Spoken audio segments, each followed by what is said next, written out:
are for sure. So I lie here and wait for that day. I'm so scared. Oh, Allah, get me through this test.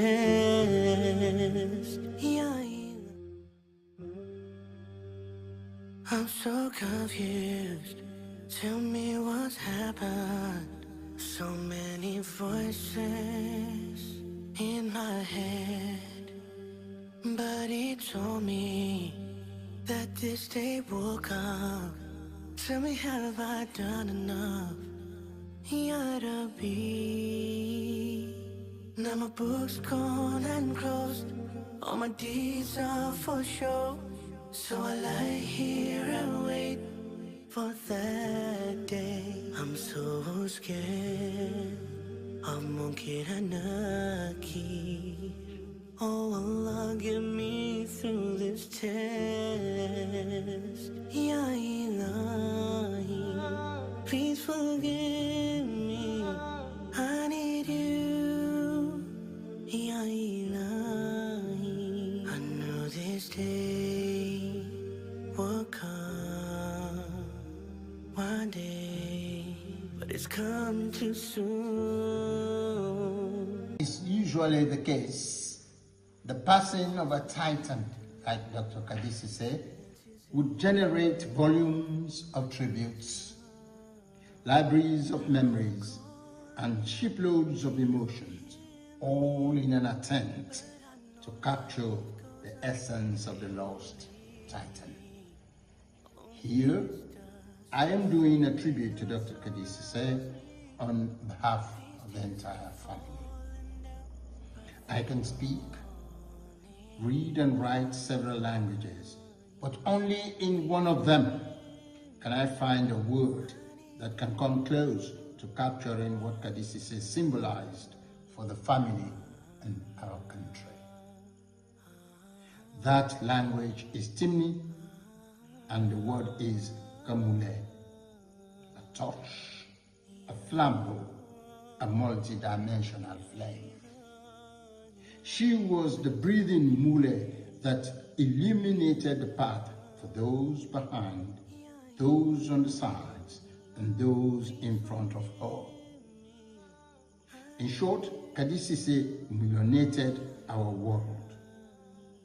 Dr. Kadisi was one of the few individuals in the world who bridged the two different worlds of academia and politics. She successfully navigated both worlds with dignity, grace, integrity, transparency, and with admirable finesse. Within her family, Dr. Kadisi was variously called Auntie Kadi, Sisi Kadi, Dr. Kadi, and Kadi. But Dr. Kadisi was more than just a name. She was more than just an academic title, more than just a lecturer, and certainly more than just a minister of government or presidential running mate. The family are blessed to have had the inestimable good fortune to have Dr. Kadisi as a member of the family. We are immensely proud of her and the way she lived her life. May Dr. Kadisi's gentle soul rest in peace. I entered Frederick College in 1992, and one of the subjects I offered was English. By then, the late woman, blessed memory, Dr. Kadisi was our head of department. I interfaced with her a lot. There were good things we recalled of her. I think one of the things I can recall is her very good accent. Frederick College at that time was a place you can't see women of stature for that level that she was in, and then the incident in Creole dominated, you know. But here was a Kadisi in the country at the same time. She was, you know, a holder of a terminal degree, doctor, and then head of our department. Her accent was immaculate, very special. We are very pleased each time we interface with her. I remember an incident when I had with a friend of mine who was as well very moved by her very good accent. And so what we do sometimes, just to hear Kadisi speak, because she did not teach us directly, but the head of the department, and so she was in charge of, like, we'll go to her to sign her course forms if you have problems of changing from one course to another. So because we love her speak and we always want to hear her speak, the good accent she had, we'll formulate issues just to interface with her and hear her speak. So there was this colleague I had who said, me, I don't really want for change from the course what they do now, but lab will meet Kadisi say, make, I could just hear you, that mommy, the way they talk, and they so admire, I'm like, saying a pretty one. He said, Teddy, come along with me. And I went along with her, with him, you know. And Kadisi said, there she was, you know, when she opened her mouth, you know, we were so pleased, we were happy to see a woman of stature, of that kind of disposition, good accent, well read, a very good administrator. So that was Kadisi for us. May her soul rest in peace. We miss her so much. We understand, I think she's been ill for some time now. But her departure is like somebody living with assets, you know, a brilliant mind, a brilliant soul. We pray that she'll be in the bosom of God and in heaven. I heard this morning for say something about the late Dr. Kadisi. I've been sister, I've been colleague, I've been friend. We shared moments together, a lot of moments together. And I just want to refer to a few of those things where I go always and look for other people remember and for. One when he did as chairman for the National Commission for Democracy. We did inside the consultations, one for Lome so that we will get peace, because at that time they be the work under Pakaba, the war be still the on. And then we also do a lot of consultations because government then be the look ahead, and she was leading it when it be Minister of Development. Consultations will lead to the development of Vision 2025, where we work on 30 days. And he do a lot of marvelous things in the Ministry of Development. Then he go on to trade, and there, if we talk about pump price today per fuel, it was initiated by her. If we talk about PRSP, now this country, now we end up woman day, we go through a lot of meetings in and out of this country. One of the meetings ended up in Brussels. We go, she wanted me to represent government, but then me have been coordinator for NGOs. So then two things they no go clash. And I kept saying, I say I go malice you. I say no, you no go able malice me. But now the thing that, and we go na the conference, I talk something will touch her. When they ask for peace, how we go get peace? Now I say, if una, then 5 nations here, what they call una self, powers of the world, stop for produce weapons, then peace go then at the world, because when una produce and una defend for, he say, hey, you dry eye, you not afraid for talk? I say, well, the truth, I'm fine for talk. I'm so confused. Tell me what's happened. So many voices in my head, but he told me that this day will come. Tell me, have I done enough? Here to be. Now my book's gone and closed. All my deeds are for show. So I lie here and wait for that day. I'm so scared. Mungkin akhir. Oh Allah, get me through this test. Ya Ilahi, please forgive me. I need you. Ya Ilahi, I know this day will come one day, but it's come too soon. But this is all up to Allah. He sent his angel of death. My time has come. Now I'm calling up. They don't hear me, but I know life goes on. They will leave me. Only this dust and silence surrounds me. These tears are falling down, but they're not me. Ya Ilahi, please forgive me. I need you. Ya Ilahi.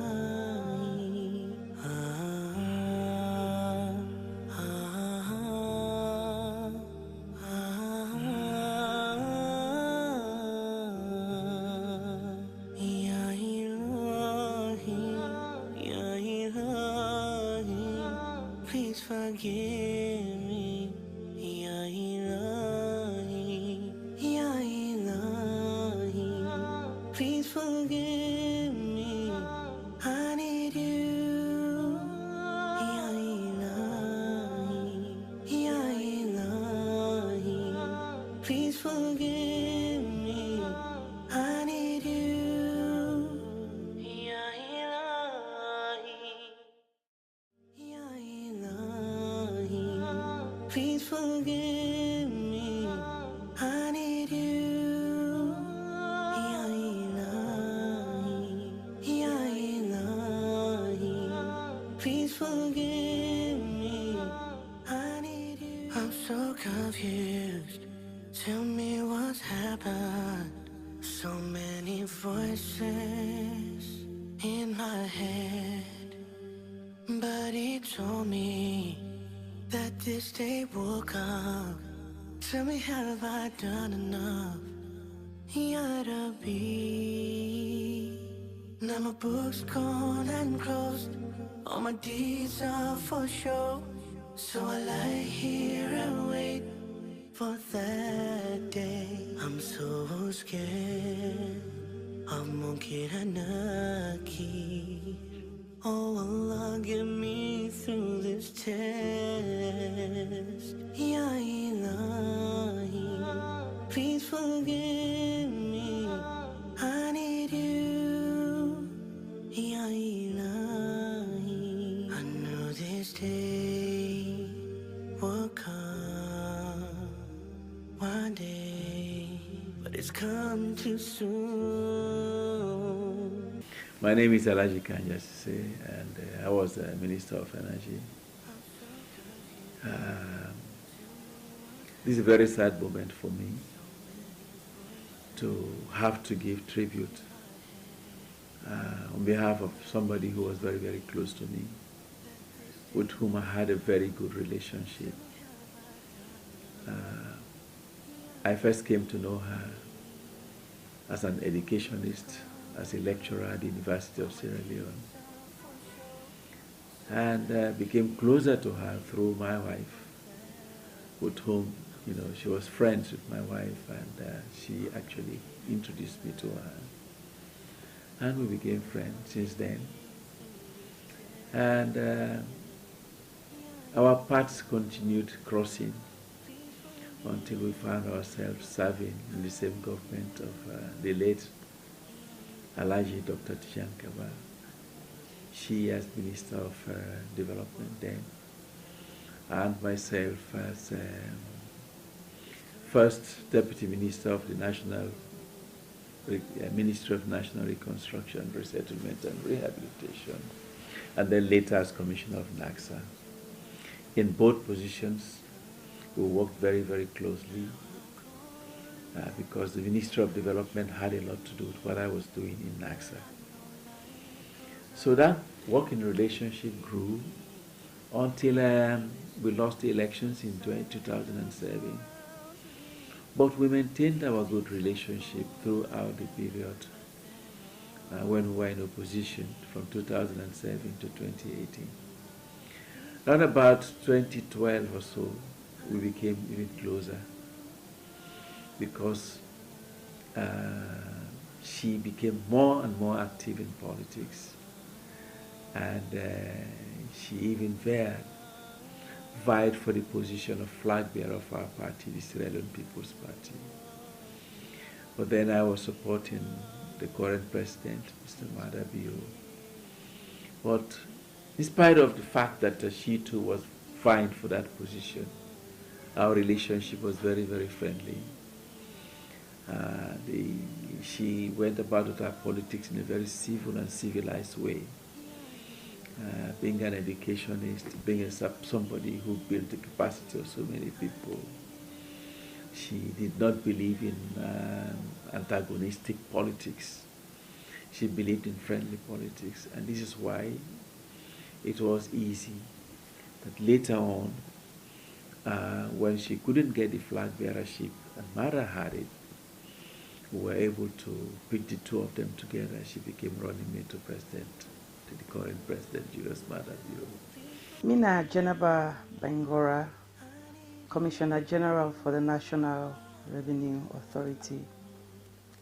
Adea right now this evening for share my own experience with Dr. Kadisise, and we all be call him KS. I sit on here today because of Kadisise. I always refer to them as my political mentor. KS do beaucoup things at this country. Some they call him a national icon, but me go add say it can also be an international icon for Sierra Leone, for women them, for picking them, for education, for anything where you feel say a country deserve or women them deserve. I met KS in 2010 where he decided for run for the SLPP flag bearership. Before that time, I not been Sabiam. You know, all my feel say I been teacher na FBC. I tell family and say I say I no go FBC. So I not been Sabiam. But we go some side in America. He goes some side in America for good talk to we. And from that moment, we KS talk. Me had to take him. And as a woman and person where they support woman business, I decide for be a national campaign manager for an election. I learned a lot from him. I learned say I be courageous woman. I learned say na woman where they carry himself dignity and style. I been learned say na woman we like education. I learned say na woman we want progress for in country. So this country don't lose a very valuable mother man. It don't lose a mama, a big sister, granny, auntie, a friend. KS not take me as an outsider. He not been sabi me before, but because I take in campaign and I put on my aid with other people then, it take me as a new small sister. Anytime we KS be one for make a decision for the campaign, they say when I call Kenema, I want for tell and thank you for the person who I be today. I want for tell and thank you for the lives them we touch, the woman them we touch, the picking them, because you know they are today, but it don't left a legacy. So I want for make the country remember them for the person where it be, person we like education. Tell me what's happened. So many voices in my head, but he told me that this day will come. Tell me, have I done enough? Yeah, to be. Now my book's gone and closed. All my deeds are for show, so I lie here and wait for that day. I'm so scared of Mungkiranaki. Oh, Allah, get me through this test.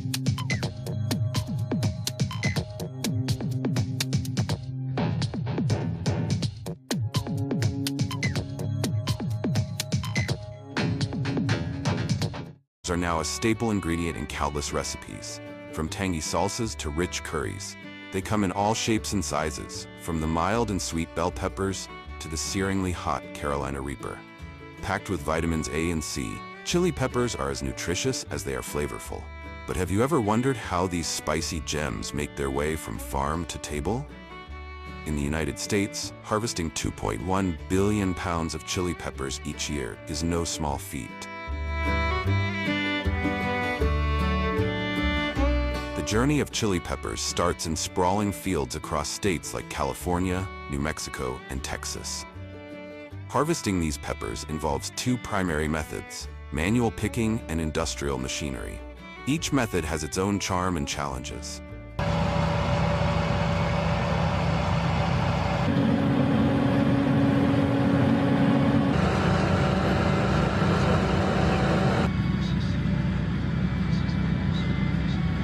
On large-scale farms, where chili production reaches enormous volumes, industrial machinery plays a pivotal role in harvesting. Specialized harvesters dominate the fields, efficiently navigating through rows of chili plants and shaking them gently to dislodge the ripe peppers. These machines are equipped with advanced conveyors that swiftly collect the fallen peppers and transfer them into large bins or trucks, ensuring a seamless and time-efficient process. Modern harvesting equipment often features state-of-the-art sensors designed to optimize the operation, reducing plant damage and enhancing the overall yield. The use of mechanical harvesters significantly boosts productivity, enabling farms to gather thousands of pounds of chili peppers within a single day. This level of efficiency is critical for meeting the growing global demand for chili-based products. However, mechanical harvesting comes with its own set of challenges. The machines, while efficient, may occasionally pick peppers that are either unripe or overly mature, necessitating additional sorting and quality checks afterward. Despite these limitations, advancements in technology are continuously improving the precision and reliability of these machines, minimizing waste and enhancing the balance between efficiency and quality. As the demand for chili peppers continues to rise, mechanical harvesting has become an indispensable part of modern farming. By combining speed, innovation, and adaptability, these machines ensure that the fiery journey of chili peppers from the field to the factory is as efficient as possible.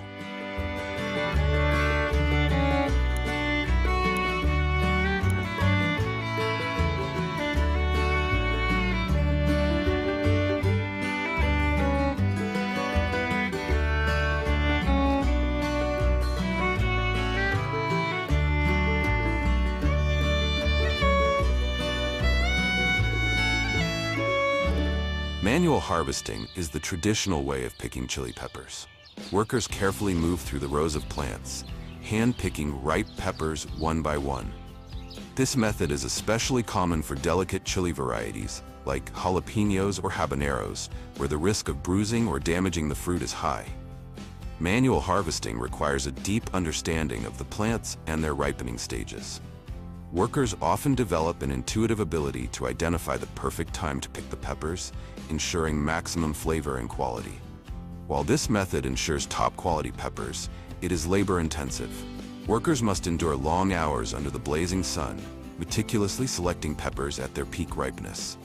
Manual harvesting is often used for smaller farms or specialty chili varieties that cater to gourmet markets.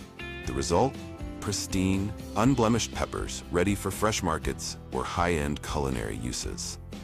Additionally, manual harvesting supports local economies by creating jobs, particularly in regions where chili cultivation is a significant industry.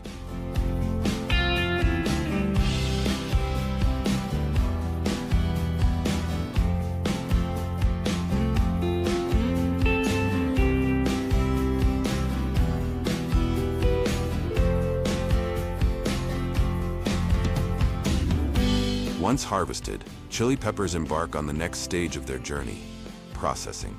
At the factory, these peppers are transformed into products that spice up our lives, such as sriracha sauce and chili powder. The process includes cleaning, drying, and packaging, with each step carefully designed to preserve the quality and flavor of the peppers.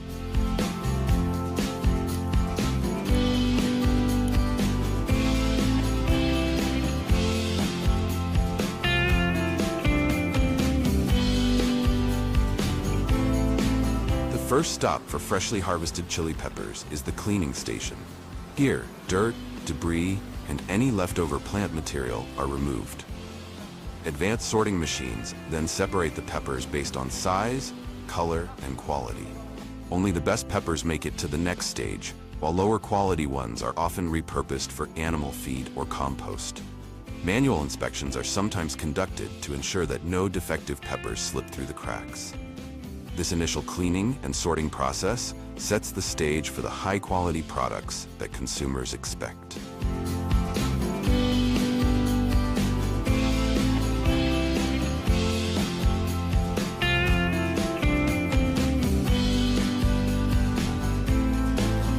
Drying is a critical step in processing chili peppers, especially for products like chili powder. There are two primary drying methods: natural sun drying and oven drying. In sun drying, chili peppers are spread out on large mats or trays and left to dry under the sun. This method is cost-effective and environmentally friendly. Farmers often turn the peppers regularly to ensure even drying. The process can take anywhere from a few days to a couple of weeks, depending on weather conditions. Sun-dried peppers often have a distinct earthy flavor that many culinary experts adore. However, this method is susceptible to contamination from dust, insects, and other environmental factors, requiring careful monitoring.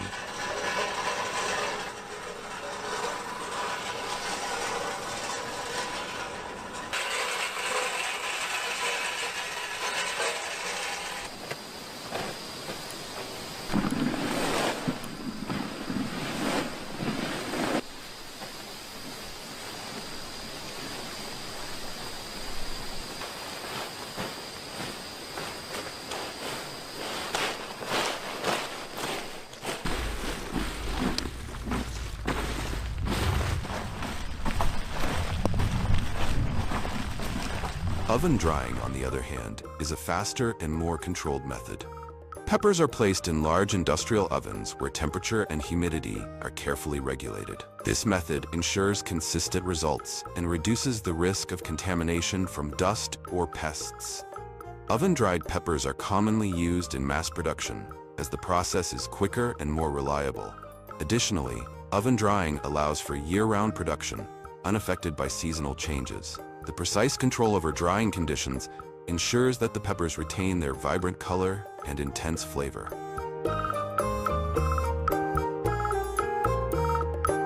For chili powder, dried peppers are ground into a fine powder and blended with other spices like cumin, garlic, and paprika. This versatile seasoning is a pantry staple, adding depth and heat to everything from soups to roasted vegetables. Once ground, the powder is packed in airtight containers to preserve its flavor and potency. Factories often employ automated packaging systems to ensure efficiency and hygiene. The final product is tested for quality, ensuring that it meets the standards of flavor, aroma, and heat that consumers expect. Chili powder production also involves blending different chili varieties to achieve specific flavor profiles. For instance, a mild chili powder might use a mix of paprika and ancho chilies, while a spicier blend might include cayenne or bird's eye chilies. This customization allows for a wide range of products catering to diverse culinary preferences.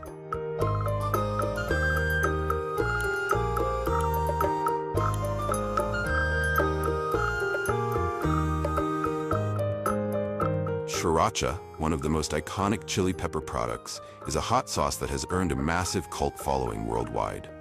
Its journey begins with fresh red jalapenos, which are ground into a smooth, fiery paste. To this base, garlic, sugar, vinegar, and salt are added, creating the signature balance of tangy, sweet, and spicy flavors that make sriracha so irresistible. The mixture is carefully cooked to perfection, then filtered to achieve its silky texture before being bottled in the instantly recognizable containers with green caps. Rigorous quality control ensures every batch delivers the same bold heat and flavor fans have come to expect. Sriracha's appeal extends far beyond its role as a simple condiment. Its bold, zesty flavor enhances a wide range of dishes, from sushi rolls topped with spicy mayo to tangy marinades for grilled meats, and even unexpected pairings like soups or snacks.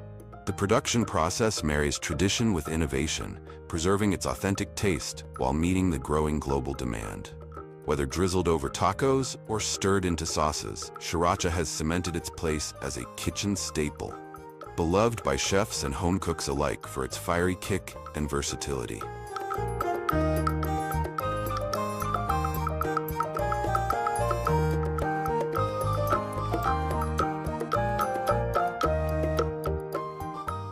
In the United States, onions are serious business. Every year, American farmers harvest an eye-popping 4.5 million tons of onions, enough to make the world shed a tear or two, right? But have you ever stopped to think about where these tear-jerking, flavor-packing bulbs come from? This isn't just about pulling a few bulbs out of the ground and calling it a day. Oh no, onion harvesting is a well-oiled operation involving cutting-edge machinery, meticulous planning, and a whole lot of elbow grease. In this video, we'll peel back the layers of onion production in America, focusing on the high-tech harvesting process and what happens once these bulbs reach the factory. Along the way, we'll explore the onion's role in the economy, culture, and everyday life. Because believe it or not, there's more to this vegetable than meets the eye and makes it water.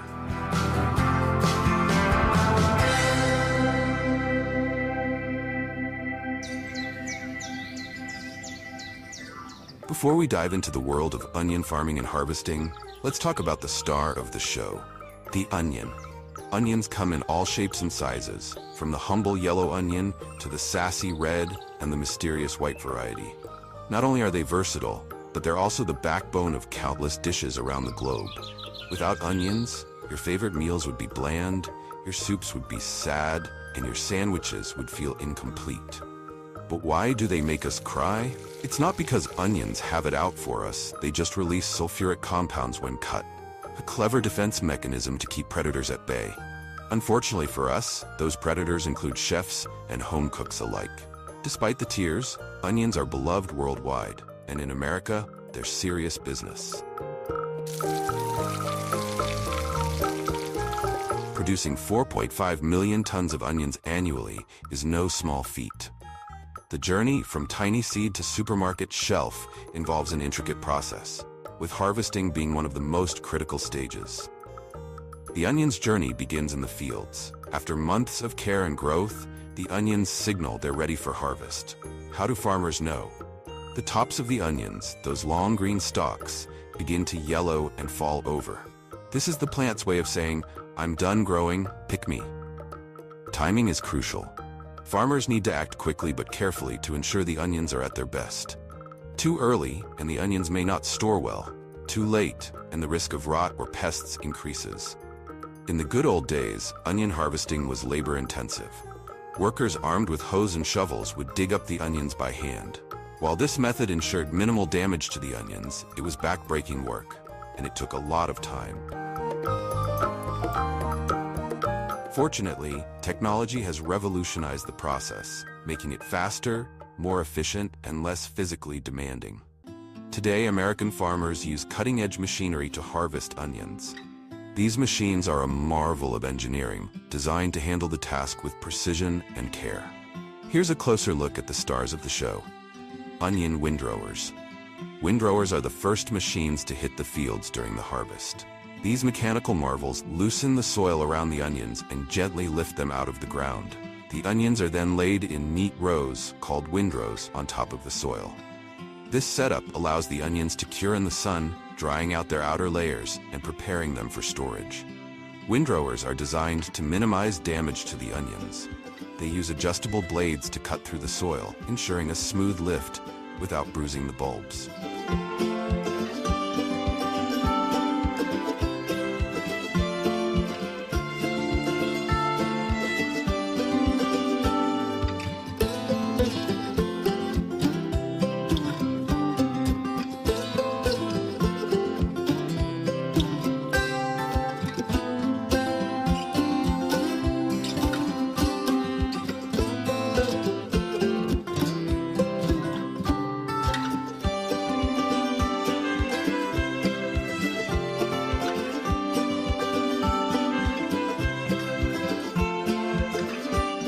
After a few days of curing, it's time for the onions to be collected. Enter the onion harvester, a machine specifically designed for this task. These harvesters scoop up the windrows, separating the onions from any remaining soil and debris. The onions travel up a conveyor belt, where they're cleaned and sorted. The harvester gently removes dirt and loose skins, leaving behind a shiny, healthy crop. Depending on the size of the operation, some harvesters even have built-in grading systems, sorting onions by size right in the field. Tractors and trailers. Once harvested, the onions are loaded onto trailers pulled by tractors. These trailers transport the onions to storage facilities or directly to processing plants. The process is seamless, ensuring the onions remain fresh and intact throughout the journey.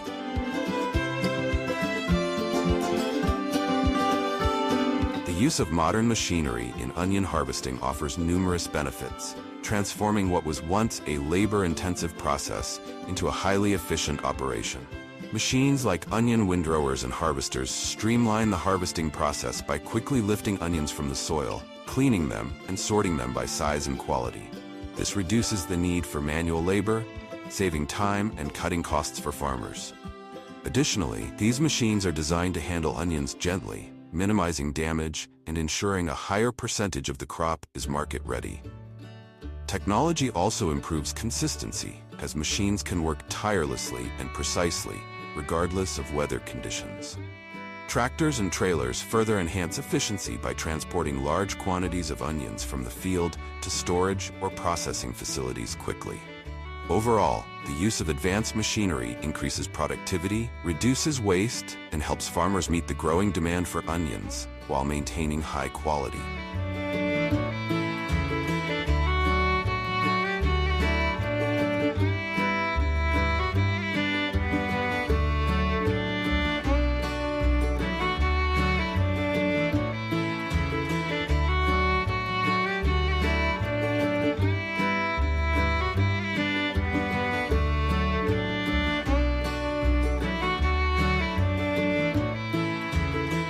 Once the onions are harvested, their journey is far from over.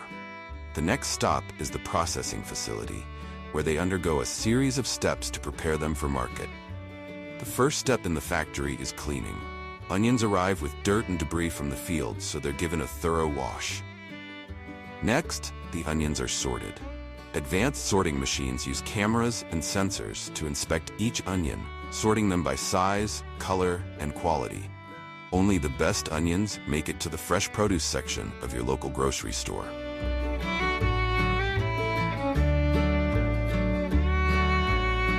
Some onions are destined for further processing. These are sent to specialized machines that can peel hundreds of onions per minute. The machines use a combination of steam and mechanical peeling to remove the outer layers quickly and efficiently. Once peeled, the onions are cut into various shapes and sizes, depending on their final use. Some are diced for frozen food products, while others are sliced for use in pre-packaged meals.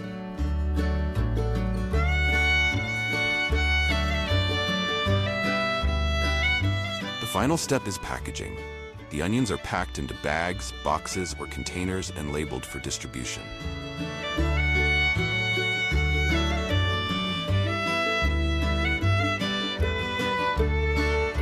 Onions are more than just a kitchen staple. They're a vital part of the American economy and culture. The onion industry generates billions of dollars annually and provides thousands of jobs. From farmers and factory workers to truck drivers and retail staff, onions support a wide range of industries. They're also a significant export, with American onions enjoyed in countries around the world. In American cuisine, onions are everywhere. They're a key ingredient in countless dishes, from classic comfort foods like meatloaf and casseroles to gourmet creations at high-end restaurants. Onions are packed with nutrients. They're rich in vitamins, antioxidants, and compounds that support heart health and boost the immune system. From seed to supermarket, the journey of an onion is a tale of hard work, innovation, and a little bit of magic. American farmers harvest millions of tons of onions each year, using cutting-edge technology to ensure a smooth and efficient process. So the next time you chop an onion and feel a tear roll down your cheek, remember the incredible journey it's been on. and savor the flavor it brings to your meal. Talking about onions reminds me of vast fields of carrots, where people also use similar machines to harvest them. American farmers don't send out squads of people with pitchforks. Instead, they use carrot harvesting machines, also known as carrot combines. These combines roll through the fields, pulling up the carrots with ease, separating the leafy tops from the orange roots, and lining up the harvested carrots neatly.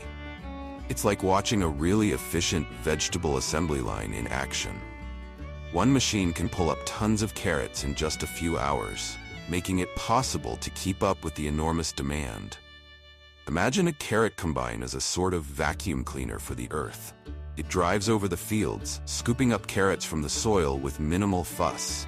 The carrots are gently lifted from their earthy beds, and their tops are neatly chopped off, all without any human hands having to get dirty.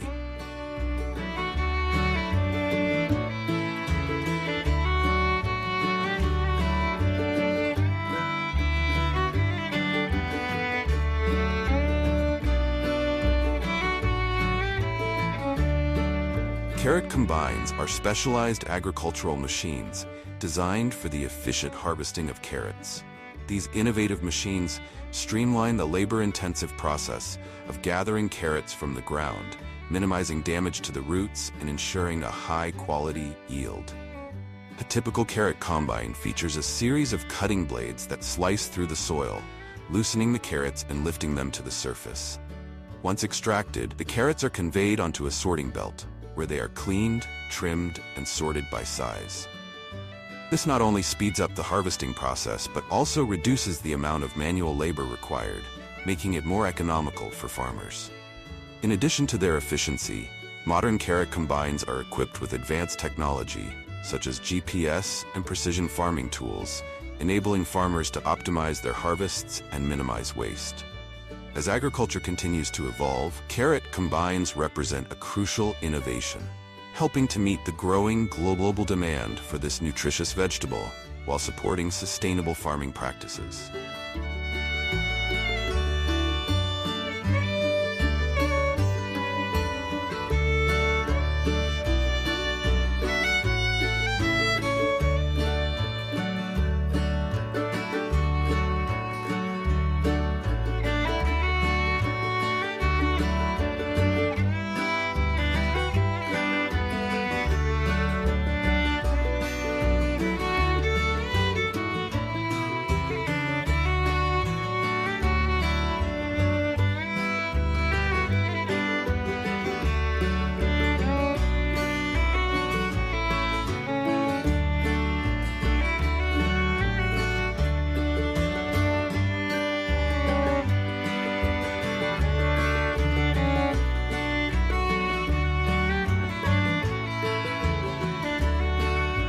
Not every carrot is lucky enough to become a supermarket superstar. After the carrots are harvested, they head to the sorting facility, where the veggies are judged based on their size and quality. It's a bit like a carrot beauty pageant, except here, both big and small can win prizes.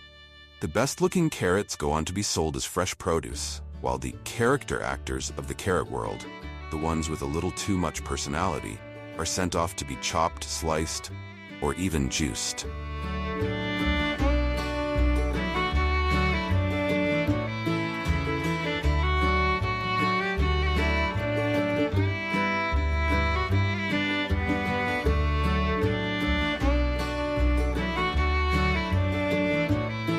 So what happens after the harvest?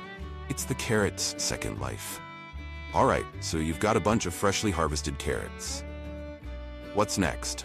Well, the journey from field to fork is only just beginning. Before carrots can hit the shelves, they need to be cleaned up. And I mean really cleaned up. Freshly harvested carrots are caked in dirt, and no one wants to snack on a crunchy carrot with a side of soil. So the first step is giving them a good rinse. Carrots go through a series of industrial washers, which scrub away all the mud and grime. Think of it as a day at the spa for these hard-working veggies.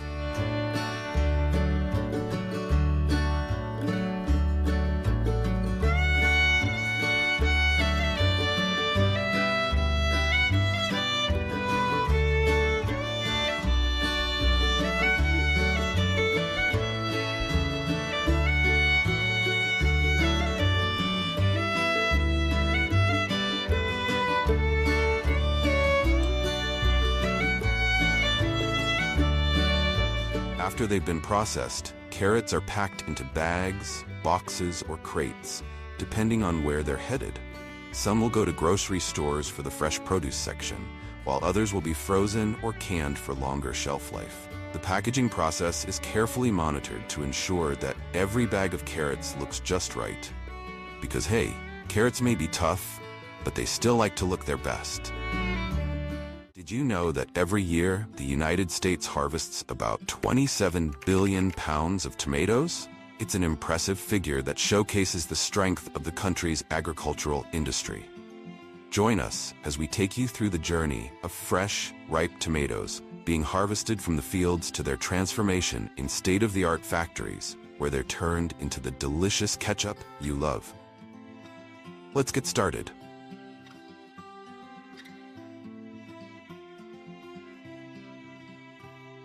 In 2023, American farmers harvested around 300,000 acres of tomatoes, with fresh tomato production valued at about $1 billion.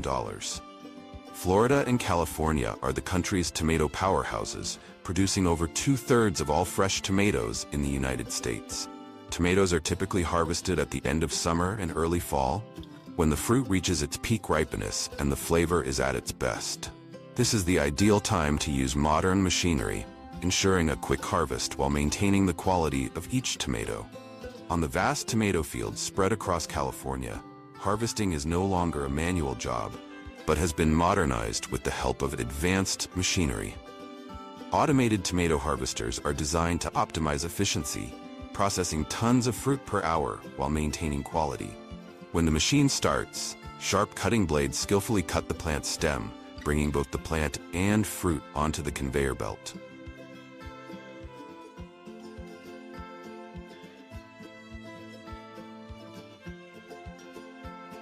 Here, a sophisticated vibrating system gently separates the tomatoes from the stems, ensuring that the delicate skin is not damaged. This process allows for a fast harvest while preserving the shape and vibrant color of the tomatoes.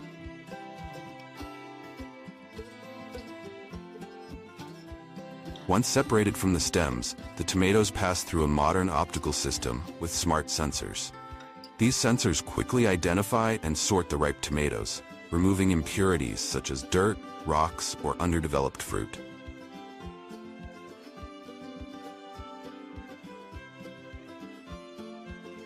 After passing through the sensor system, there are still a few people standing on the conveyor belt responsible for further sorting.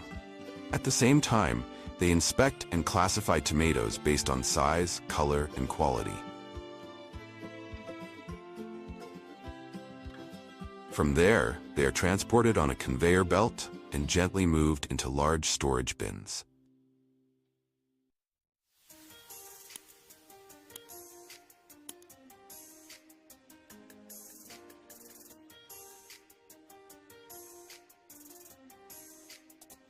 Modern tomato harvesting machines range in price from tens of thousands to hundreds of thousands of dollars, making it a significant investment. However, this investment pays off by greatly enhancing the ability to harvest large-scale crops efficiently. These machines help farmers harvest millions of tons of tomatoes every year. The US and Europe are major producers, contributing significantly to the global tomato supply. In the US, the tomato harvest season is a key time where advanced agricultural technology is fully utilized to maximize both yield and quality. With modern machinery and sustainable farming practices, American farmers play a vital role in meeting international demand, especially during times when supply chains are disrupted. This adaptability ensures a steady global tomato supply and strengthens the US's strong position in the international agricultural market. And now you can enjoy the harvest scene with realistic sound.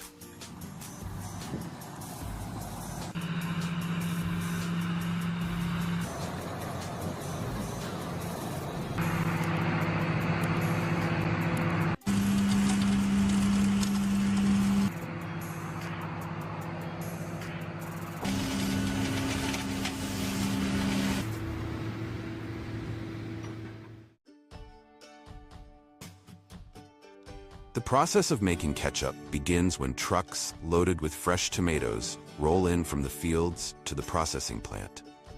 This marks the start of a new journey for the tomatoes. When the trucks loaded with freshly harvested tomatoes arrive at the factory, the first step is a thorough cleaning process. High-pressure water jets are used to rinse the tomatoes directly in the truck beds. These jets blast away dirt, dust, and any residual debris from the fields, ensuring the tomatoes are as clean as possible before entering the processing system. This step is critical for maintaining food safety standards and preventing contamination during subsequent stages. The use of water jets also serves another important purpose: keeping the tomatoes hydrated. The added moisture helps maintain the tomatoes' firmness and prevents them from bruising or becoming damaged as they are moved along the production line.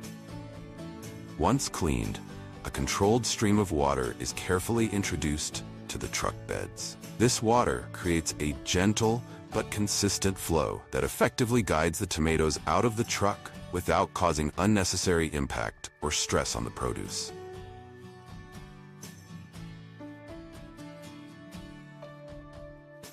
Tomatoes continue their journey to the buffer tank. Inside the buffer tank, the tomatoes are temporarily stored and continuously moved by the water to prevent overcrowding or stagnation. The tank acts as a staging area, regulating the flow of tomatoes into the next steps of the factory process. This ensures that the production line operates smoothly, even during peak delivery times when trucks arrive back to back.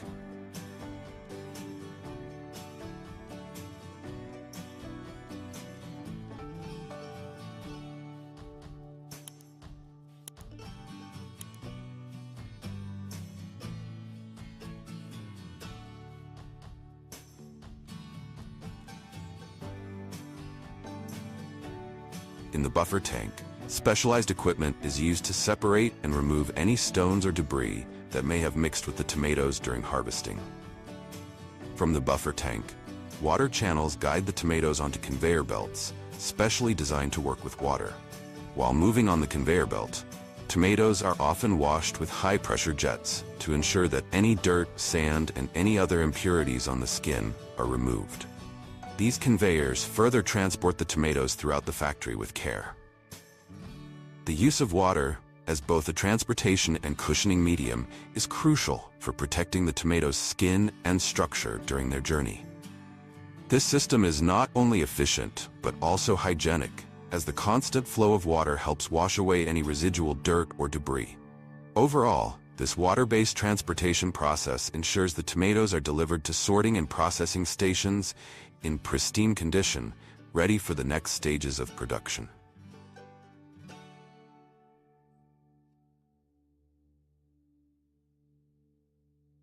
As the tomatoes move from the buffer tank into the factory, they pass through a manual sorting station where workers carefully inspect them. These skilled individuals quickly identify and remove damaged, underripe, or overripe tomatoes to ensure only the best quality fruit continues along the production line. After the tomatoes are sorted and cleaned, they are transferred into large cooking vats or modern steaming systems, where they are cooked at high temperatures to soften them and make peeling easier. This process is crucial, not only to soften the tomatoes, but also to remove the skins while keeping the fresh, delicious pulp inside. The temperature and cooking time are carefully controlled to ensure the tomatoes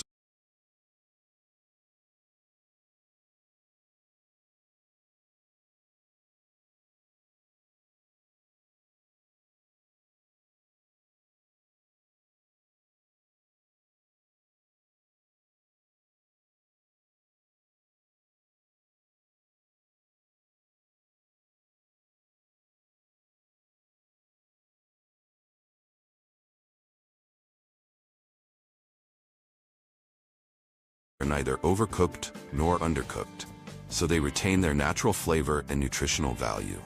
Once the cooking process is complete, the tomatoes pass through an automatic peeling system, where the skins are gently removed without damaging the pulp.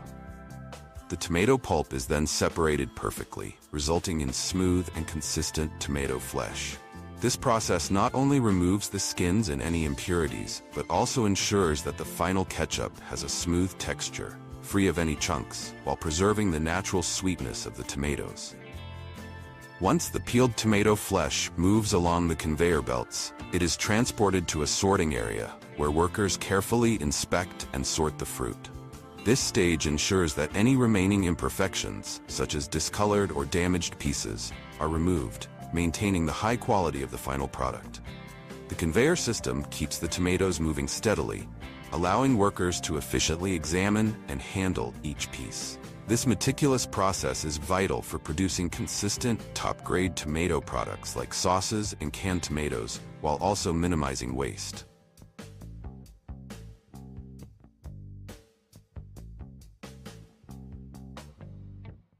After that, they move on to the next stage, dicing.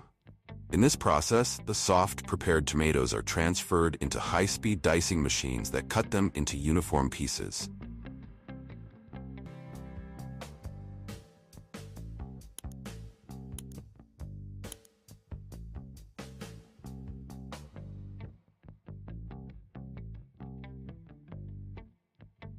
Next, they will be transferred to the grinding stage. Here, the smooth, soft pulp is transferred into a high-powered grinder, where it is crushed into a smooth and consistent mixture. This grinding process not only makes it easier to blend the tomatoes with the seasonings, but also helps preserve the natural essence of the tomatoes, creating the perfect thickness for the ketchup. Meanwhile, ingredients like salt, sugar, vinegar, and signature spices are added to ensure the unique flavor of the final product.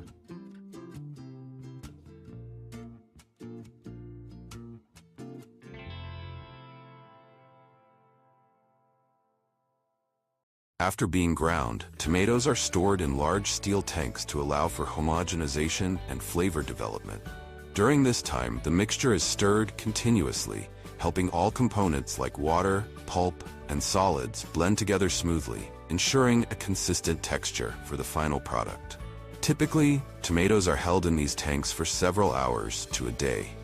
Once the tomato mixture reaches the ideal consistency and flavor, it moves to the automatic canning system for packaging. The process begins with sterilizing metal cans to ensure a hygienic environment that preserves the quality of the ketchup.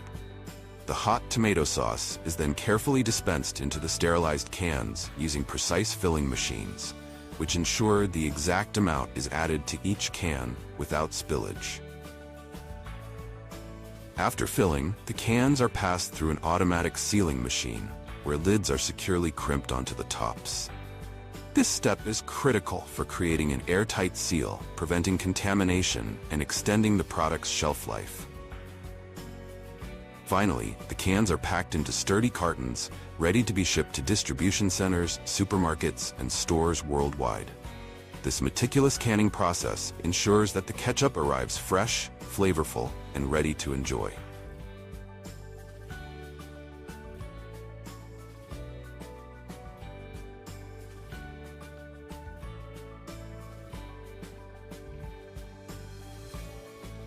In addition, in some other factories, tomatoes are canned immediately after peeling or immediately after dicing. That process depends on the manufacturer and the eating habits of consumers. This entire process not only guarantees the highest quality for the final product, but also showcases the clever use of technology to honor the natural gifts provided by nature. Every bottle of ketchup represents a journey from the farm to the dining table, as well as a symbol of the fusion between modern agriculture and industry. Ketchup is more than just a staple in every meal. It also plays a significant role in the U.S. economy. The ketchup industry provides thousands of jobs, from tomato farmers to factory workers. With the rise of major brands, American ketchup is also exported to many countries, helping to elevate the national brand value. This industry has not only improved the livelihoods of many rural communities, but has also created opportunities for sustainable growth in local economies.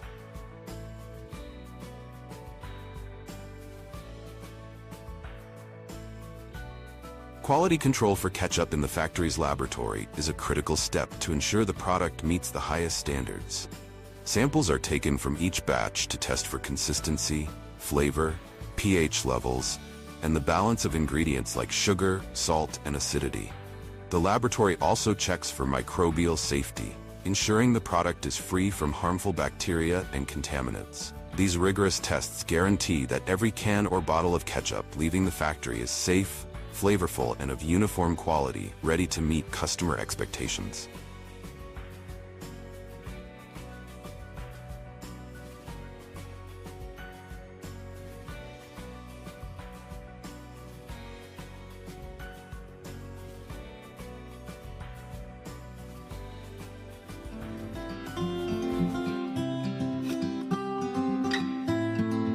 Hello everyone, and welcome back to Agriculture Insight. Did you know that the United States produces an impressive 816 million pounds of mushrooms every year? It's an incredible figure that highlights the modern and efficient agricultural practices in this country. Today, we're going to explore the fascinating journey of those mushrooms you often see on your dinner table. From farms where they are nurtured on organic substrates in strictly controlled environments, to advanced processing facilities where each mushroom is carefully harvested and handled to preserve its freshness and flavor. You'll be amazed to see how cutting-edge technologies work hand in hand with American farmers to boost productivity while ensuring that every mushroom meets the highest standards of quality and taste. Let's dive into this amazing journey together.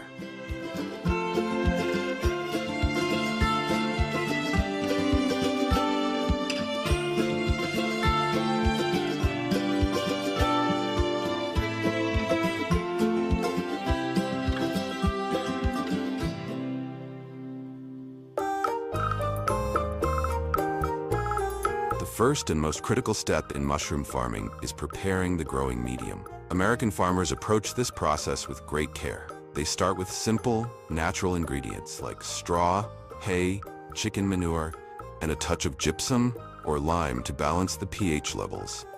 The straw and hay are soaked in water to soften them, making it easier for microorganisms to break them down.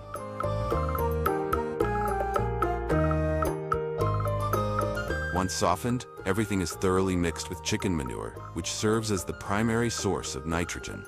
This nutrient-rich blend is then transferred into large composting chambers, setting the foundation for successful mushroom cultivation. Inside the composting chamber, microorganisms break down the mixture, transforming it into a nutrient-rich growing medium. This process requires careful monitoring and strict control of temperature, humidity, and airflow to ensure optimal conditions for decomposition. The result is a clean, nutrient-rich growing medium, perfectly ready for mushroom cultivation. This medium is transported to the growing area using modern conveyor systems and evenly spread onto trays or racks by automated machinery to ensure consistency. While the process might seem straightforward, every step must be executed with precision, as even a small error can affect the quality of the entire mushroom crop.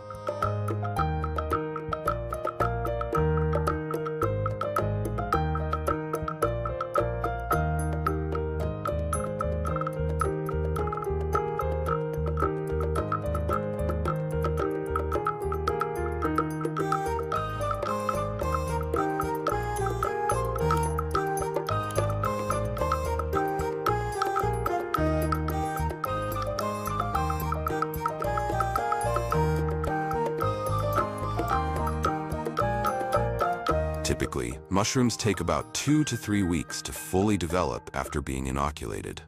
During this time, they are carefully nurtured in a strictly controlled environment with precise regulation of temperature, humidity, and oxygen levels. Once the mushroom caps reach their ideal size, ranging from 5 centimeters to 12 centimeters in diameter, depending on the variety, they are ready to be harvested.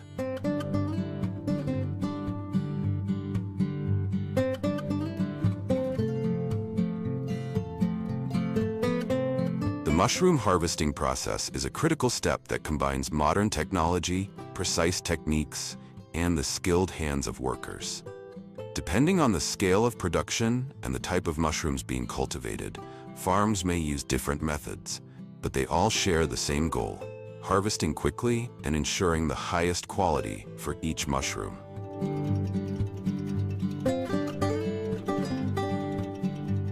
In large-scale farms that produce millions of mushrooms each year, machine harvesting is the most common method. Specialized mushroom cutting machines with sharp blades are designed to trim the stems precisely at the base, ensuring the caps and stems remain intact and undamaged. The harvested mushrooms then drop directly onto a moving conveyor belt positioned below. The conveyor belt transports the mushrooms to an automated sorting area where advanced sensors evaluate each mushroom's size, shape, and quality. Mushrooms that meet the standards are directed to the packaging area, while those that don't are removed. This method not only boosts efficiency and productivity, but also minimizes errors and saves time compared to manual harvesting.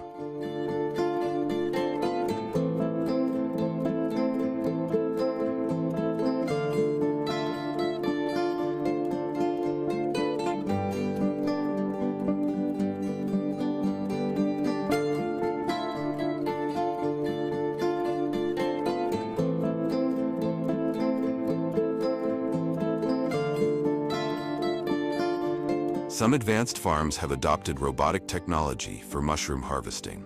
These robots are programmed with high precision, using flexible robotic arms to gently lift each mushroom from the growing medium without damaging the caps or stems. After harvesting, the robots automatically trim the roots and place the mushrooms into storage trays. Thanks to intelligent recognition technology, the robots can sort the mushrooms on the spot based on their size, shape, and quality. This method not only ensures consistency, but also significantly reduces the time and labor required for post-harvest processing. The robots can work continuously, boosting productivity while ensuring that every mushroom meets the highest quality standards.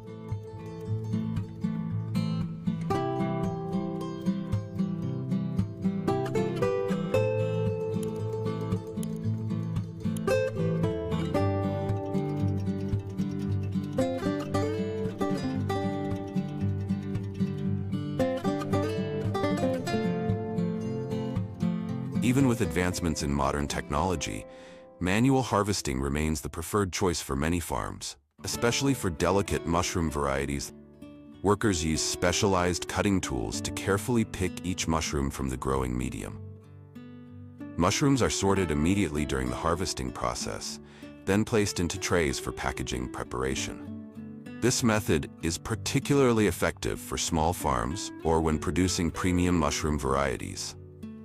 Some farms, however, opt to place harvested mushrooms directly onto conveyor belts that transport them to sorting and packaging areas.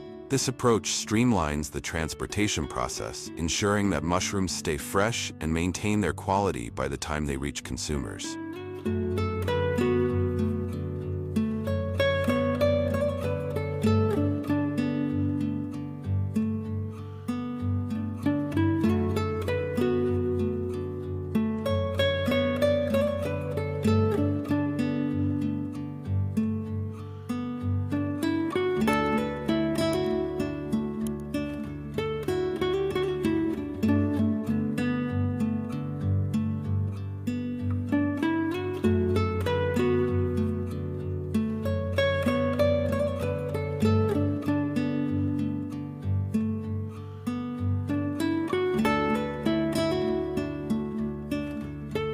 One of the greatest advantages of hand harvesting is the ability to ensure consistent quality. Each mushroom is individually inspected during the picking process, allowing workers to discard any that show signs of blemishes, pests, or overripeness. This level of care ensures that only the best mushrooms make it to market, meeting the high standards expected by consumers. Hand harvesting also allows farmers to adapt to the specific needs of different mushroom varieties. For instance, delicate types like oyster mushrooms require extra care to avoid breaking their thin caps, while sturdier mushrooms like shiitakes can be handled more confidently.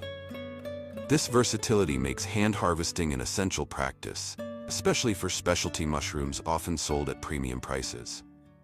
Despite its many benefits, hand harvesting is a labor-intensive process.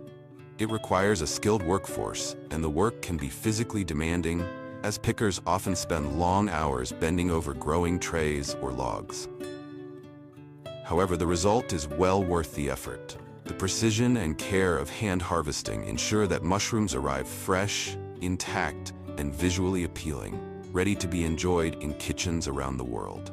In a world increasingly dominated by automation, the tradition of hand harvesting mushrooms remains a testament to the value of human touch in agriculture. This artisanal approach not only preserves the quality of the product, but also highlights the dedication and expertise of the workers behind every basket of mushrooms.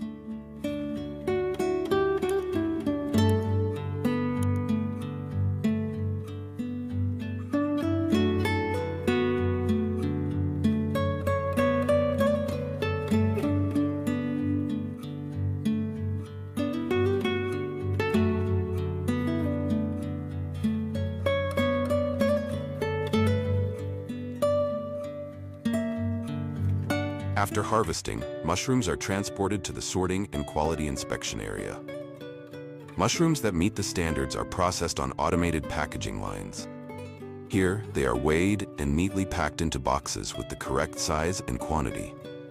Each box is then labeled with all the necessary information, such as product name, production date, expiration date, and stored in cold storage to maintain freshness. For canned mushroom products, the mushrooms are sliced, thoroughly washed, sterilized, and packed into cans or glass jars. This process not only preserves their freshness, but also extends the shelf life of the product, ensuring quality and convenience for consumers.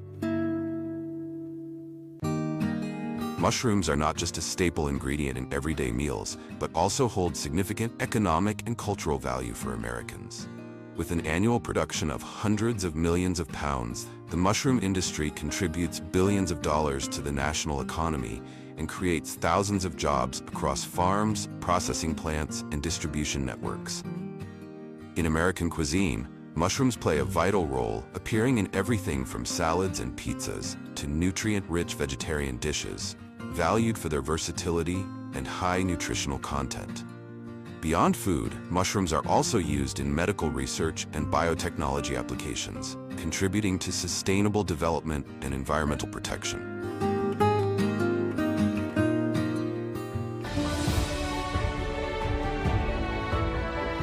Hello friends, garlic is the unassuming superhero of the vegetable world. It's not flashy like a pineapple or exotic like a dragon fruit, but it sure packs a punch. This little bulb, packed with cloves, has been spicing up dishes, warding off vampires, so the legend goes, and boosting immune systems for centuries. Grown in over 100 countries, garlic is a global treasure.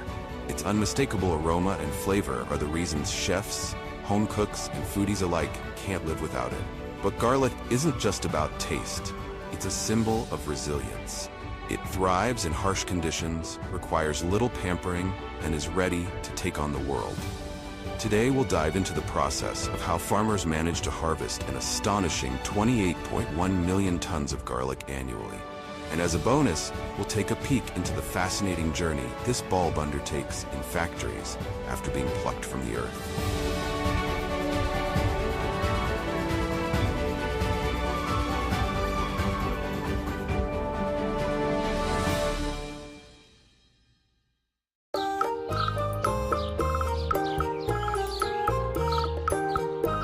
Before we talk about harvesting, let's appreciate the hard work that goes into growing garlic. This sturdy plant starts its life with a single clove planted in nutrient-rich soil. Garlic loves cold weather. In fact, it thrives under a blanket of snow. Talk about tough love. Farmers prepare the land meticulously, tilling it to perfection and ensuring the soil is well drained. Garlic hates soggy roots, so overwatering is a big no-no. Planting garlic with industrial seeding machines is a game changer for modern agriculture, combining precision and efficiency.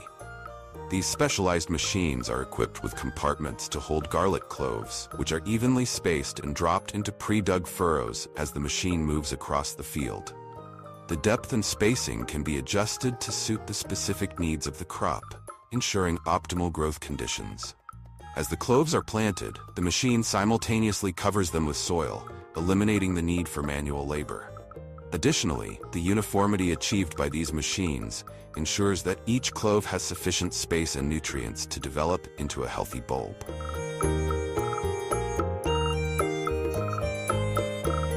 Once the cloves are tucked into their cozy soil beds, farmers play the waiting game. Garlic needs 6 to 8 months to mature, and during this time, it demands the occasional drink and a watchful eye to keep weeds and pests at bay. It's a low-maintenance plant, but don't let that fool you. Farmers need to time everything perfectly to ensure those bulbs grow plump and flavorful.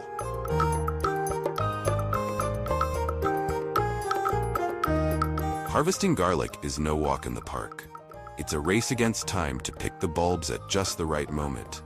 Harvest too early and you get puny cloves. Wait too long and the bulbs may split open in the ground, making them less appealing for the market. Industrial garlic harvesting has revolutionized the way this essential crop is collected, blending efficiency with innovation. Lightweight garlic harvesting machines serve as the first step in this transformation. These compact devices dig into the soil and lift the bulbs to the surface, leaving them neatly exposed on the ground. Once the garlic is uprooted, farmers manually gather the bulbs, a process that, while requiring human effort, is significantly faster and less labor-intensive than traditional hand harvesting.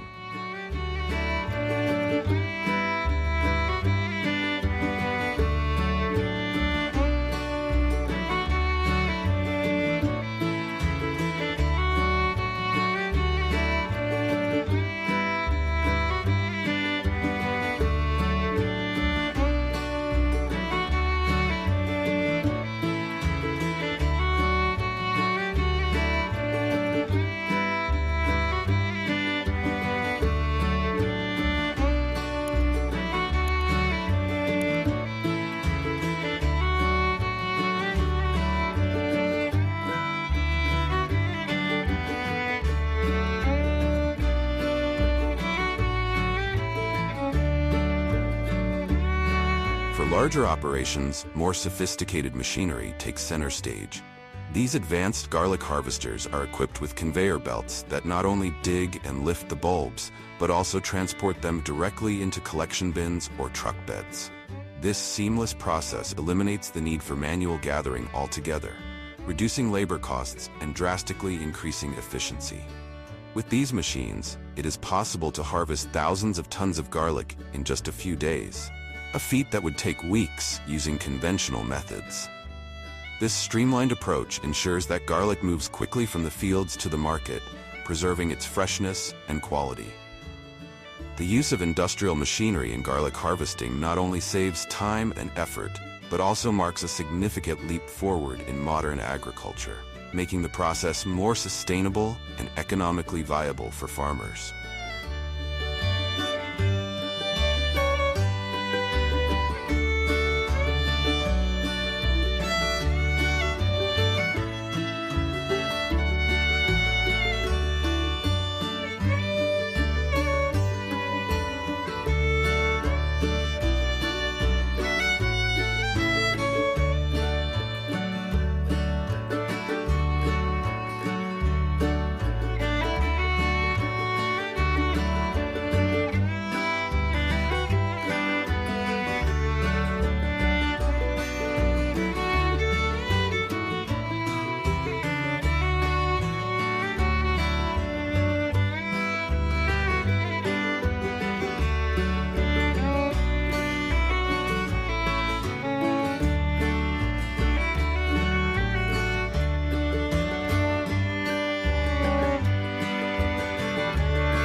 Once the garlic is harvested, it enters the realm of factories, a bustling world of cleaning, peeling, chopping, and packaging.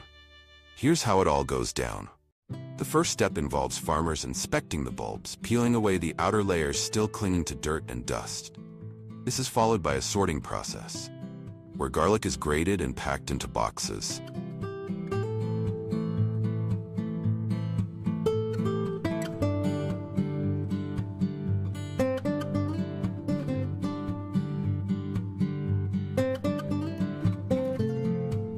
While the machinery handles the heavy lifting, such as moving the garlic and sorting it by size, the workers' expertise adds a crucial layer of quality control. Their ability to work in sync with the automated system allows for quick decision-making and swift action. The conveyor belt moves fast, but the workers' hands are quicker, ensuring that no faulty garlic is left behind. This harmonious collaboration between human dexterity and machine efficiency is what makes garlic sorting so effective and ensures that only the highest quality cloves reach the next stage of processing. Some of this garlic is ready for direct distribution, while a larger portion undergoes further processing to ensure premium quality.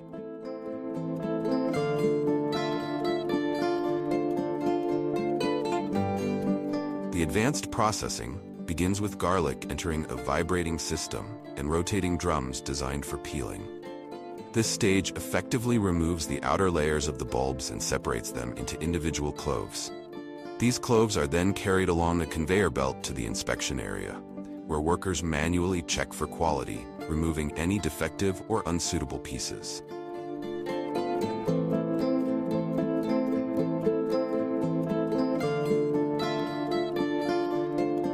Next, the cloves move through a series of high-powered air jets and vibrating machines to eliminate any remaining skin completely. As the cloves move along the conveyor belt, the air jets blast them with controlled bursts of air, dislodging stubborn bits of skin that cling to the surface. Simultaneously, the vibrating machines create a gentle yet effective shaking motion, ensuring the cloves are evenly exposed to the airflow and further loosening any residual layers. This dual-action system not only guarantees a thorough peeling process, but also prevents damage to the delicate cloves, maintaining their integrity and quality. The equipment is designed to handle large volumes of garlic efficiently, making it ideal for high-capacity production lines.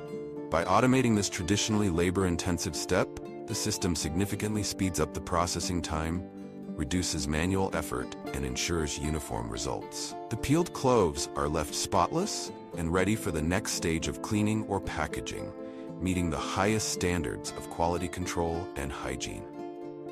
After this, the garlic passes through a water spraying system that gives it a final, thorough cleaning.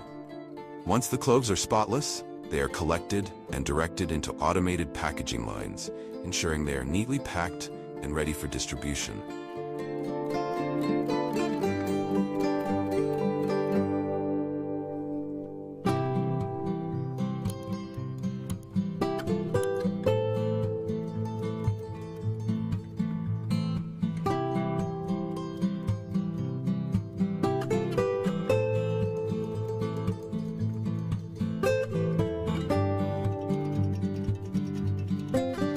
In addition to fresh garlic, some factories also produce roasted garlic.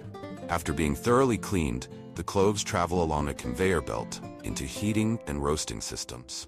Once roasted, the garlic passes through a vibrating machine designed to remove any remaining dust, ensuring the product is hygienic and ready for immediate use. The roasted garlic boasts a unique, rich aroma that enhances its appeal, making it a flavorful addition to various dishes.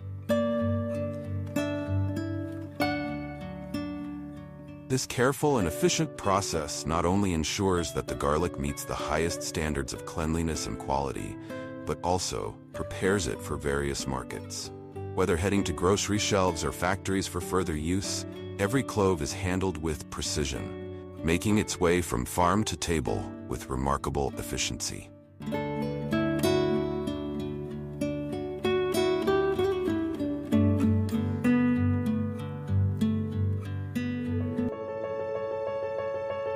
Hello everyone.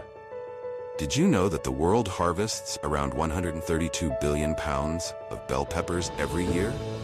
Just hearing that might make your taste buds tingle. Or maybe that's just me being overly impressed. Today we'll take you on an incredible journey to uncover the story behind these vibrant, nutrient-packed peppers.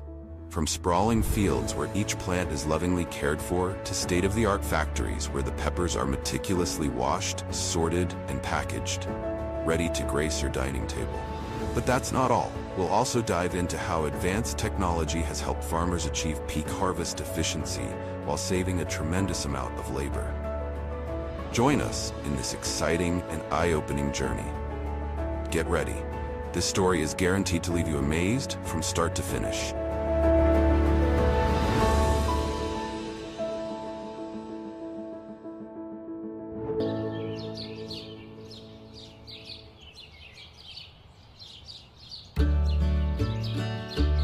Bell peppers, often called the colorful stars of the vegetable world, stand out not only for their eye-catching hues, but also for their multicolored, multi-flavored personality. From green, yellow, and orange to fiery red, each color has its own story. Green peppers are crisp and slightly bitter. Yellow and orange bring a gentle sweetness, while red is the sweetheart queen with the highest sugar content. The secret behind this vibrant palette lies in their ripening process. All bell peppers start out green, gradually changing color as they mature. In other words, a red bell pepper is just the grown-up, mature version of its green self. So where are these stars cultivated? The answer is everywhere, from sun-drenched fields to cutting-edge greenhouses. With nutrient-rich soil, consistent watering, and a little love from dedicated farmers, bell pepper plants thrive as if they know they're destined to become global celebrities on dining tables worldwide. More than just a familiar ingredient, each bell pepper is a testament to the hard work and skill of farmers. Every pepper carries a story worth cherishing. And while their journey from harvest to processing may seem complex, don't worry. Stick with me, and we'll explore the final steps where these peppers transform into dazzling culinary stars, ready to elevate any dish you love. From the moment a bell pepper seed sprouts to when it blooms and bears fruit, it takes about 60 to 90 days, a perfect reminder that great things truly come to those who wait. And when those ripe, vibrant peppers are finally ready, the harvest becomes a magical new chapter where modern technology and human skill blend seamlessly.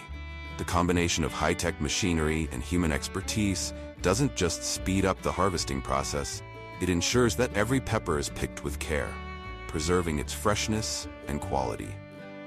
Precision-driven machines paired with the sharp eyes of experienced farmers create a process that is both efficient and delicately executed. Thanks to this harmonious collaboration, vast bell pepper fields transform from daunting expanses into impressive stages of productivity. Peppers are swiftly and meticulously harvested, ready to embark on their next journey, gracing kitchens and elevating dishes.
live Spelling Bee on Slbc TV. My name is Aisata Musuhadin, the founder of Spelling Bee in Sierra Leone. With me today, my presenter for today is Miss Juliet. Miss Juliet, take over, please. Good afternoon, viewers. Welcome back to your #1 TV station for news and updates. I am your host for today, and my name is Juliet Lawson. This is Live Spelling Bee on SLBC, proudly brought to you by Initiative in Capacity Building Association International, universally called ICBI. And for today, we'll be deliberating on incoming events as to raise funds for our trip in October in Dubai and in March in Nigeria. So we would love to introduce ourselves here today on the platform, and over to you, Miss. Tell us your name and who are you? Good afternoon, viewers. My name is Ambassador Isa Lucy Lawson. I am the Global Ambassador for Spelling Bee in Sierra Leone. Over to you. Yes, my name is Aisata Musuhadin, the founder of ICBI. ICBI means Initiative in Capacity Building Association International, ICBAI, the acronym ICBI. I am the founder of the Sierra Leone National Spelling Bee, the Global Award winner 2022 and Global Award winner for Spelling Bee 2024.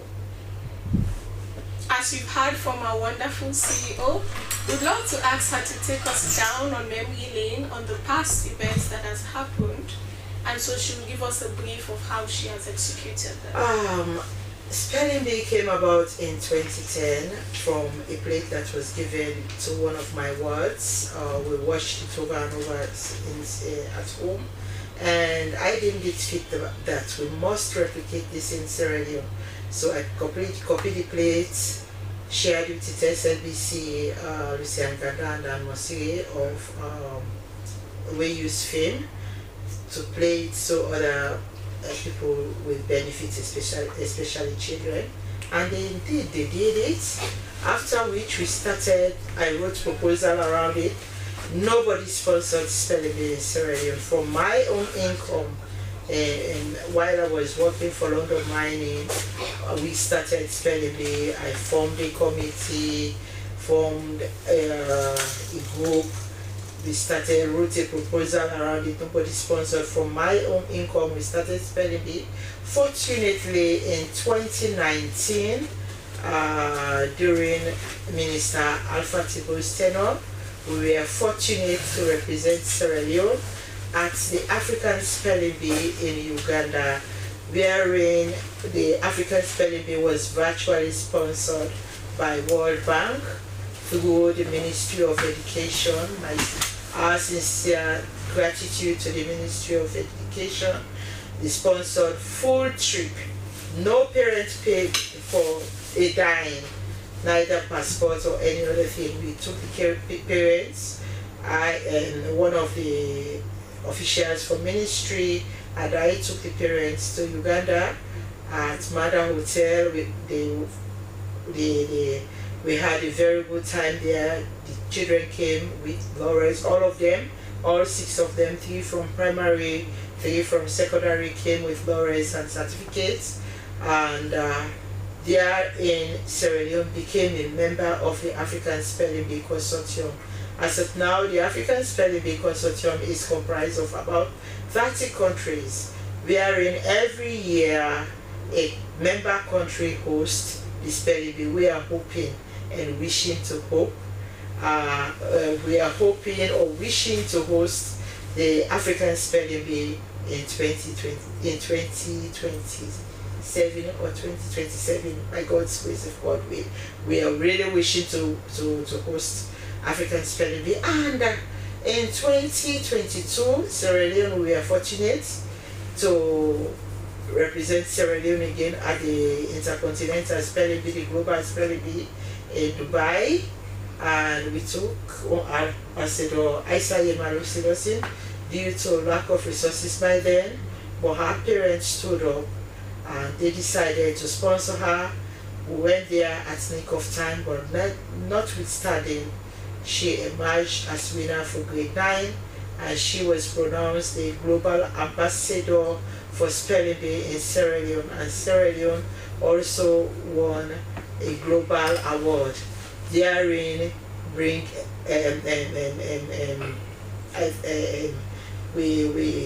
also created a platform wherein our minister, by then who is now the chief minister, and received an award from the global stage again because of our excellent performance. Now every year Sierra Leone is to be represented at the global stage, the African Spelling Bee. This year, I think 2026, it's going to be Zimbabwe that will host. This year, 2025, Nigeria hosted the African Spelling Bee. 2026, in March, obviously, Zimbabwe will be hosting the African Spelling Bee. And in October, we are supposed to take participants to the global stage in Dubai. So this is why we are here today, to inform the general public that we'll be having our sponsored work on the 26th of July. That is next week, Saturday, at the Aberdeen Beach, right? You will have to inform how it goes. I am encouraging, as the CEO of Sierra Leone National Spelling Bee, all beneficiaries of Spelling Bee, not only beneficiaries of Spelling Bee, ICM beneficiaries. We have about 72 adults who benefited from the ICM scholarship. Some are managers, directors. You can support us, you can join us. Just she'll tell you the meter, very reasonable. Participants that have gone through the Spelling Bee, children, you can also join us. Then you have the platform to register your kid, register for coaching, register to know more about the Spelling Bee. I think I'll have to change my dialect later. Yes, I think I'll stop there for now. So, as our wonderful CEO has said, to conclude, she has talked about her past and she has brought us down memory lane, trying to help us to see reasons fit to be able to help other kids to make their dreams come true, because in one way or the other, this woman has nurtured lives, this woman has groomed young people and set them up for the global stage. So as to this reason, we have our sponsored work, which is taking place at adjacent Chapter 1 to Family Kingdom, where the gymming equipment are. So this sponsored work is to raise funds for the kids that will be representing Sierra Leone in Dubai in October 1st week. And so the sponsored work is taking place on Saturday the 26th of July 2025 at 7:30 a.m. Let's up, every step counts, fostering young minds, mental health awareness and hope. So get your work passes and step up for mental health awareness and education. So to get your work pass, which is 30 leones, for just small money, you can call on the number 076 37 48 42 or on 078 18 66 07. So also would love to inform you and plead for support from esteemed parents, respected government officials, from private and public institutions. Warm greetings. We kindly appeal for your support, whether in cash, kind, or services, to help our children represent Sierra Leone at the Global Spelling Bee Championship in Dubai, UAE this year. This is a remarkable opportunity to showcase the talents of our young people on an international stage. With your generous support, we can proudly raise our flag among nations. We deeply appreciate your consideration and look forward to your kind cooperation. And so, for countdown to the middleman power, we dey ask, we go say like you go adopt a child. So when you buy 1 work pass, or you buy 2 work pass, or you buy 3 work pass, you dey help for at least able for get 1 pikin for able for apply for a visa, so that they go able for represent Sierra Leone in an international stage. And so we dey call upon everybody, we dey call upon mama, we dey call upon sister, we dey call upon cousin, we dey call upon young advocates, we dey call upon una all for may we join hand and put hand together for make this Sierra Leone competition a very exemplary one.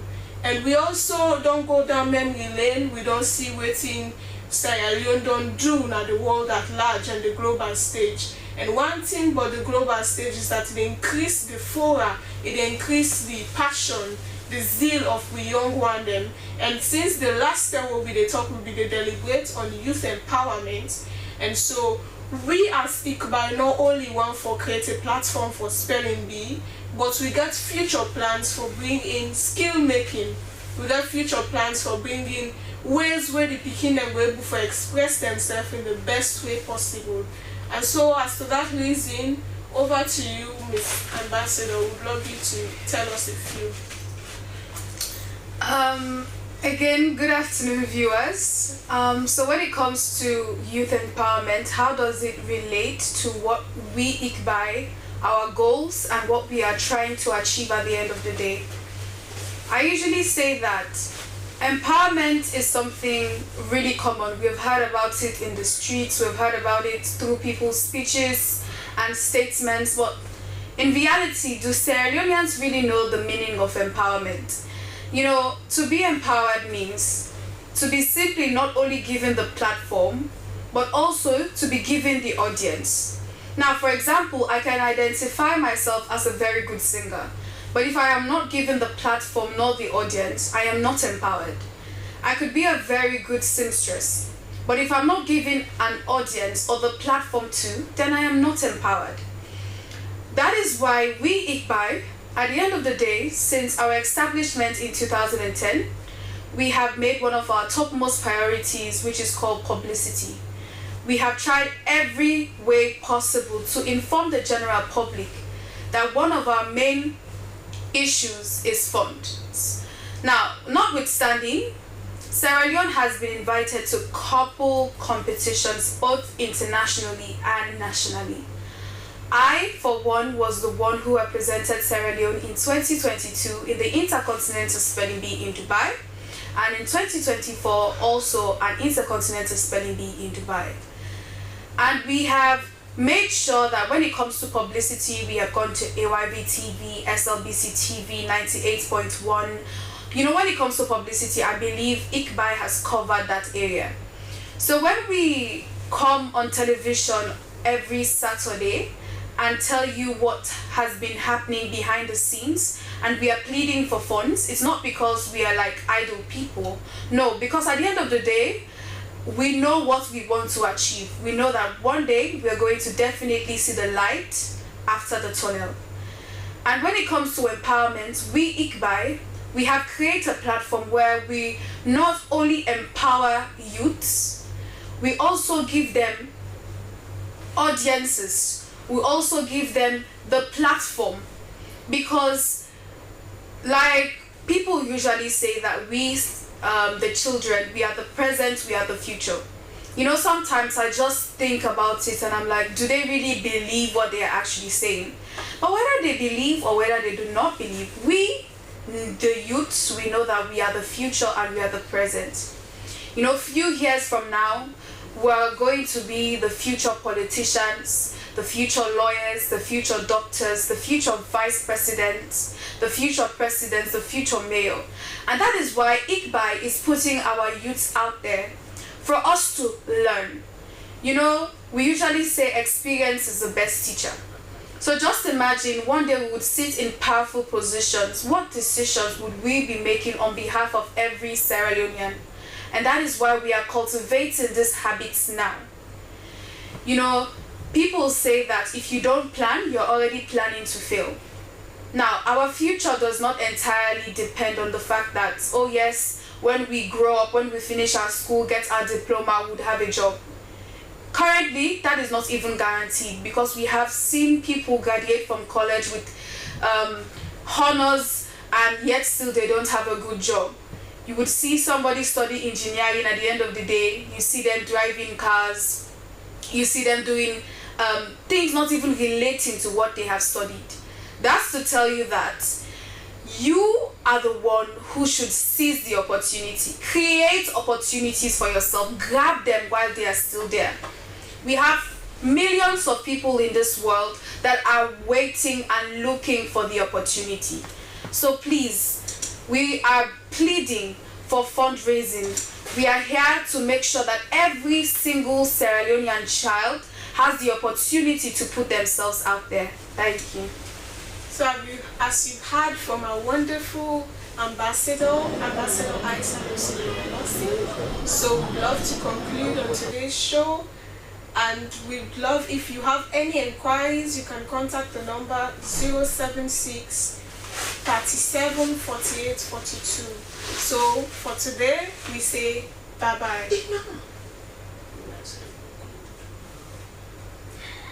Yes, Allahu Akbar.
Allahu Akbar.